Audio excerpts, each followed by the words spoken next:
What's up, meta nerds? This video is all about the Nebula-class Star Destroyer.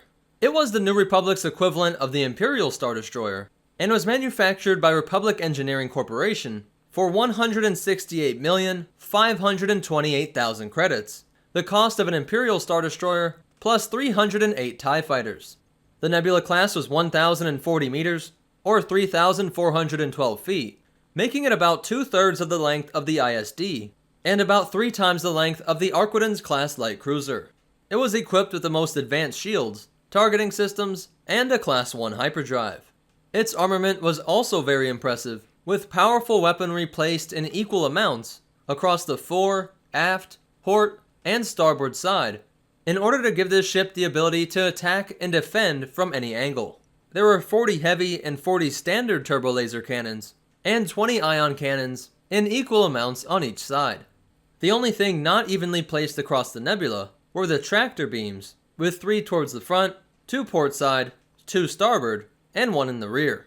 Its complement included 60 starfighters, which were usually a combination of an E-wing, A-wing, and X-wings, along with 12 additional transports.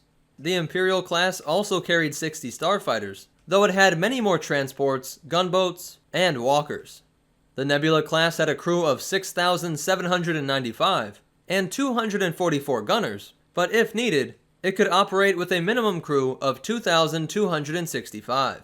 It would also carry 1,600 troops, much less than the 9,700 stormtroopers that would be found on an ISD. The Republic boasted that a single Nebula class could take on any of the Imperial Remnant Star Destroyers, 2 heavy cruisers, or an entire blockade of smaller Imperial vehicles. Some reports even say that it could hold its own against a Super Star Destroyer for some time. The Nebula-class Star Destroyer began development after the New Republic retook Coruscant, and was just one of the ships produced through the Defender Design program. Seasoned shipbuilding engineers like Walex Blissix, a man who used to work for Kuat Systems Engineering and brought us the Delta 7 and Victory-class Star Destroyer, made a new line of capital ships that utilized a modular design. The Nebula-class and Endurance-class are both built off of the same hull, allowing for much quicker ship production.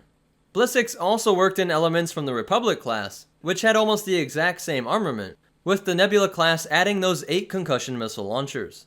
This, combined with the tactic of the Nebula also working K-wings into its complement, meant that this Star Destroyer was one of the most powerful in the entire New Republic fleet. Despite this amazing potential, delays because of Grand Admiral Thrawn and the emergence of the reborn cloned Palpatine delayed the production of this promising Star Destroyer, and so the first of these ships to be produced wasn't until the year 15 ABY, which was the most peaceful year since the New Republic had been formed. This looked bad in the eyes of the public, as these ships seemed like an enormous waste of tax credits. These ships were named after heroes from the Galactic Civil War, and the very first Nebula class to enter service was named the Obi-Wan. 10 years after these ships were introduced, the Yuuzhan Vong invaded and started wreaking havoc across the galaxy. The New Republic politicians made sure that they protected themselves, and at this time the ship had been renamed the Defender class, and all of them were kept near the core worlds. When they did face up against the Yuuzhan Vong, they did perform admirably, and once these extra-galactic invaders were defeated, the Defender class would go on to fight for the New Republic before it was presumably phased out by another Star Destroyer. And in the year 130 ABY, at least one Defender class Star Destroyer was still in operation, and was being used to protect the Wheel, which was a large space station located in the mid-rim. So that's it, and the only cool fact that we have is that people in the New Republic often referred to it as the Pocket Star Destroyer, referencing the fact that it was only 65% of the length of the Imperial-class Star Destroyer. But that's it for the Nebula class, also known as the Defender-class Star Destroyer. If you liked it, go ahead and hit that like button, and if you want to check out our social media, or ways that you can help support this channel, be sure to check out the description down below. If you want to see more, be sure to hit that subscribe button, and hit the bell icon so that you get notifications.